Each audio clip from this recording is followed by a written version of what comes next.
In this video, I'm going to show you how to add flights to Google Calendar. If you find this video helpful, please consider to like this video and subscribe to my channel.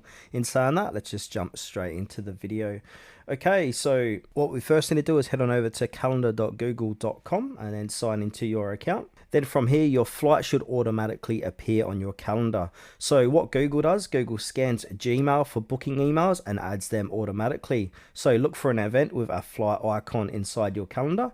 If it doesn't appear, we need to go ahead and change some settings. So from here, inside calendar.google.com, click onto the gear icon, click onto settings. Then from here on the left hand side where it says Google Workspace Smart Features, click onto that. And now here on the right hand side where it says show events from Gmail, go ahead and make sure that is enabled. And also we need to go to our Gmail, so head on over to your Gmail. And then from here we need to click onto settings, so click on the gear icon to get into settings here.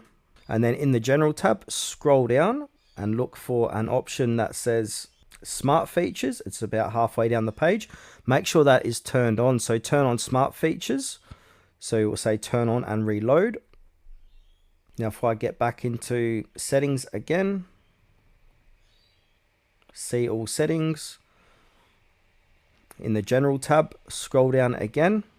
And as you can see, smart features is turned on now. So when you turn this setting on, you agree to let Gmail, chat and Meet use your content activity in these products to provide smart features and personalize your experience, and also Google Calendar here. So now with these features turned on, if we go back to Google Calendar, our flight booking should now appear inside of your calendar. Another way what we can do is manually add the flight. So if it wasn't emailed to your Gmail, we can always just go to our Google Calendar and then click on the create button. So create in the top left hand corner. And then from here, we want to click onto an event. And then we can add a title. So add a title, say flight number. Example QF123 from Sydney to Melbourne, date and time.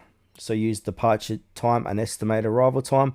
Location, add the departure airport, and then description here. We can also include a gate, terminal, confirmation number, airline, etc. And then go ahead and click on save, and then that will appear on your Google Calendar.